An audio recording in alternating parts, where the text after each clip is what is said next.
నమస్తే అందరికి. నేను అమంగల్ సిఐని జానకి రామరెడ్డి. నాకు ఎనిమిది కొత్తగా వచ్చాను అమంగల్ సర్కిల్ ఇన్స్పెక్టర్. ముఖ్యంగా నేను ప్రజలకు చేసే విజ్ఞప్తి ఏంటంటే, ముఖ్యంగా రోడ్డు ప్రమాదాలు అంటే స్పీడ్ డ్రైవింగ్, కాన్సెప్ట్ డ్రైవ్ చేయడము, సెల్ ఫోన్ డ్రైవింగ్ చేయడము, డ్రంకింగ్ డ్రైవ్, ఇట్లాంటివన్నీ కొన్ని అవి చేస్తే దానివల్ల అవతల ప్రజల ప్రాణాలకి ముట్టుబడే ప్రమాదం ఉంది. చాలా కేసులు మనం చూస్తున్నాం ఈ మధ్య రీసెంట్ గా. రోడ్డు భద్రత రూల్స్ పాటించకపోవడం వల్ల కలిగే ప్రమాదాలు ఒక్కోసారి మనం పాటించకపోతే మన పోవడం కాకుండా అవతల కూడా అవుతుంది. మనం ఎంత ఖర్చు వెళ్తున్నా కానీ అవతల వాళ్ళు పాటించకపోవడం వల్ల కూడా ప్రమాదాలు జరిగి ప్రాణాలు పోయే అవకాశం ఉంది. దయచేసి ముఖ్యంగా మైనర్లకు బండి ఇచ్చే వాళ్ళు తల్లిదండ్రులు కానీ ఆ బండి ఓనర్లు కానీ ఒకసారి ఆలోచించండి. బండి మనం ఎవరికైనా ఇస్తున్నామంటే వాళ్ళ లైసెన్స్ ఉన్నాయా, అసలు డ్రైవింగ్ స్కిల్స్ ఉన్నాయా, వాళ్ళని మైన్ మేజర్ అయిందా లేదా, ఇవన్నీ అబ్జర్వ్ చేస్తే. ఎందుకంటే మైనర్లకు బండి ఇస్తే వాళ్ళు యాక్సిడెంట్ చేస్తే ఆ బండి ఎవరైతే ఇచ్చారో వాళ్ళ మీద కూడా కేసులు అవుతుంది. మీరు రీసెంట్ గా చాలా కేసులు అయినాయి. అట్లా మేమైతే వదిలిపెట్టే ప్రసక్తే లేదు. అదేవిధంగా శాంతి భద్రతలు ఏదైనా సరే, ఎవరైనా సరే ఏదైనా మిస్యూజ్ చేస్తుండ్రు, ఏదైనా ఇబ్బంది అవుతుంది, ఏదైనా వాండర్ క్రియేట్ చేసి ప్రాబ్లం క్రియేట్ చేస్తున్నారు, దౌర్జన్యం చేస్తున్నారు అంటే ఇమీడియట్లీ మా దృష్టి తీసుకురండి. 100 డైల్ అయ్యింది అంతే. విత్ ఇన్ ఇక్కడ గ్రామాల్లో అట్మాస్ఫియర్ ఎక్కువ ఉంది కాబట్టి మున్సిపాలిటీలో అయితే 2 to 3 minutes లో, విలేజ్ లో అయితే 10 minutes లోపే, 5 to 10 minutes లోపు మేము ఎంత లాంగ్ ఉన్నా సరే రీచ్ అవుతాం. రీచ్ అయ్యి వెంటనే మా పోలీస్ సర్వీసెస్ మీకు అందుతాయి. ఓన్లీ మీరు యూటిలైజ్ చేసుకోండి. ఆ సర్వీసెస్ ఉన్నాయి కాబట్టి యూటిలైజ్ చేసుకోండి.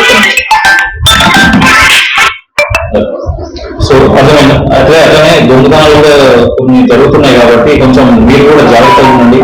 ఇంటి తాళం వేసి వెళ్ళేటప్పుడు ఇంట్లో ఎక్కువ వాల్యూబుల్ ప్రాపర్టీ పెట్టకుండా కూడా, ఊరికి వెళ్తే అట్లా పెట్టకుండా, లేదంటే పక్క వాళ్ళకి ఇన్ఫర్మేషన్ ఇచ్చి అదే విధంగా అయితే ఇమ్మటి కొంచెం అబ్జర్వ్ చేస్తుండండి అనే లాంటివి పెట్టుకుని కొంచెం అటువంటి ఏంటంటే ఆ దొంగలు ఏదైనా దొంగలు ట్రై చేసినప్పుడు పక్క వాళ్ళ అబ్జర్వేషన్ ఉంటే ఈజీగా మనం పట్టుకోగలుగుతాం. అక్కడే ఏదైనా ఉంటే కానీ నేరాలు ఇవ్వచ్చు. దయచేసి ఓకేనా, ప్లీజ్ దయచేసి నేను అమలు చేయగా 2 మండలాల వాళ్ళకి విజ్ఞప్తి చేసి ఏంటంటే, పోలీసు ఉన్నది మీకోసం, ఆ సర్వీసెస్ ఇంప్లిమెంట్ చేసుకోండి. లేదంటే మా దృష్టి తీసుకురండి, న్యాయం పొందండి. Thank you.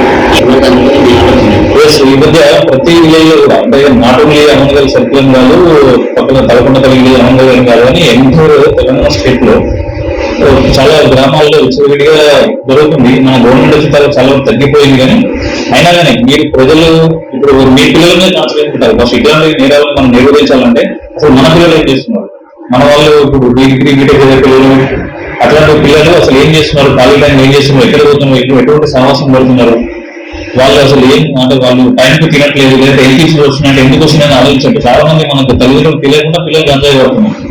అటువంటి లేకుంటే మా దృష్టి తీసుకుంటే మేము డిఎడిక్షన్ సెంటర్స్ ఉన్నాయి. వాళ్ళని ఇప్పుడే లేత వయసు మొగ్గలు ఉన్నప్పుడే వాళ్ళని నాశనం కాకుండా వాళ్ళ జీవితం కాపాడే అవకాశం ఉంటుంది.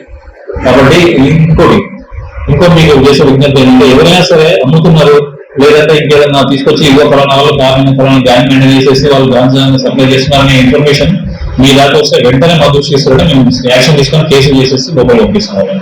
ఆన్లైన్ గేమ్, బెట్టింగ్ యాప్లు, ఫోన్ యాప్ల వల్ల డబ్బులు ఫ్రీగా వస్తుంది అన్నట్టుగా వాళ్ళకి అలవాటు పడిపోయి ప్రాణాలు కోల్పోతున్న సందర్భం. సో ఆన్లైన్ ఎట్లా వాళ్ళకి అవేర్నెస్ చూడండి. ముఖ్యంగా ఇప్పుడు దేశం మొత్తం మీద, ప్రపంచం మొత్తం మీద ఒక ఛాలెంజ్. డ్రగ్స్ లో ఎక్కడైతే ఛాలెంజ్ ఉందో ఈ ఆన్లైన్ బెట్టింగ్స్ కూడా ఒక ఛాలెంజ్. యువతకు ఏంటంటే ఆన్లైన్ బెట్టింగ్ లో లాభం పొందిన వాళ్ళంటే ఇప్పటివరకు ఎవరు లేరు. మీరు ఆ పైసలు అప్పు చేసి మరి ఇప్పుడు రీసెంట్ గా కొన్ని ఛానల్లో మర్డర్ కూడా అయింది. మీకు ప్రెస్ మీట్ లో మీరు అటెండ్ అయి ఉంటారు. జనాలు దాని ద్వారా పబ్లిక్ తెలుసుంటది. ఓన్లీ ఆ murder because of online bettings అలవాటు అవ్వడం వల్ల అప్పు చేస్తాము. కొన్ని సూసైడ్ కూడా చేసుకొని చనిపోతున్న సందర్భాలు ఉన్నాయి. అప్పు చేసిన తర్వాత ప్రెజర్ ఎక్కువైతే ఇంట్లో లోపల అప్పు చేయడము, స్థాయి నుంచి అప్పు చేసేసి ఆన్లైన్ జూదానికి బలైపోయిన కుటుంబాలు ఏమి ఉన్నాయి. ఒక వ్యక్తి చనిపోయినట్టు ఎంటైర్ ఫ్యామిలీ బలైపోయినట్టే అని అర్థం. కాబట్టి దయచేసి ఒకటే ఓవరాల్ గా బ్యాలెన్సింగ్ ప్రాఫిట్ లాస్ స్టేట్మెంట్ చూసుకుంటే ఎక్కడ కూడా నష్టపోయిన వాళ్ళు తప్ప లాభపడ్డ వాళ్ళు ఫలానా బెట్టింగ్ యాప్లో లాభపడ్డ వాళ్ళని ఎవరు ఉండరు. ఎవరైతే ఆర్గనైజర్స్ ఉంటారో ఫేక్ గా ఎవరైతే చట్టాన్ని దొరకకుండా ఎక్కడెక్కడో విదేశాల్లో ఉండి ఎవరైతే ఆపరేట్ చేస్తున్నారో వాళ్ళు లాభపడ్డారు తప్ప ఇప్పుడు ఎవరైతే ఆడుతున్నారో దాంట్లో ఇంతవరకు ఎవరికి వచ్చిన దాఖలాలు లేవు. కొన్ని ఫేక్ యాప్స్ కూడా ఉంటాయి.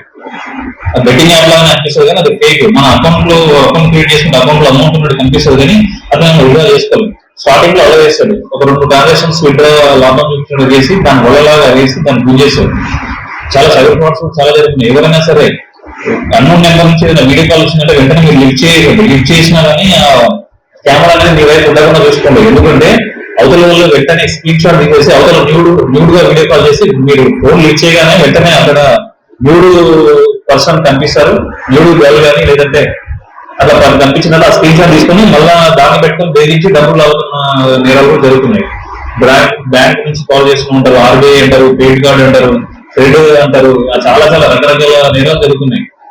సైబర్ క్రైమ్ ఎప్పుడు కూడా కరెంట్ కంటెంట్ ఏదైతే ట్రెండింగ్ లో ఉందో ఆ ఇష్యూ బేస్ చేసుకొని దాన్ని సైబర్ క్రైమ్ చేసుకోవడానికి ఎట్లా వాడాలి అనేది బాగా అవుతుంది.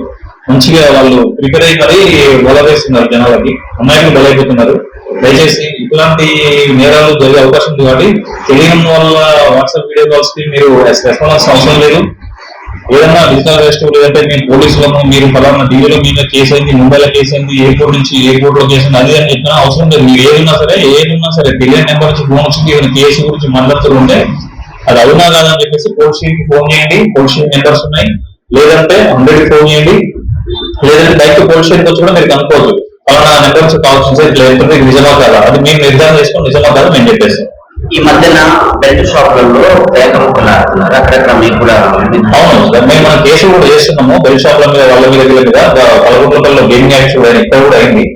అది కూడా మీ విశ్వాసం మేము టాలరేట్ చేసే సమస్య లేదు. అటువంటి ఏంటంటే అది కూడా జూదంలోనే పేకాట అనేది కూడా పెద్ద జూదమే. కాబట్టి దయచేసి ఇట్లాంటి విషయాలు మా దృష్టి తీసుకోండి. మేము ఎవరిని వదిలిపెట్టే ప్రసక్తి లేదు. Thank you.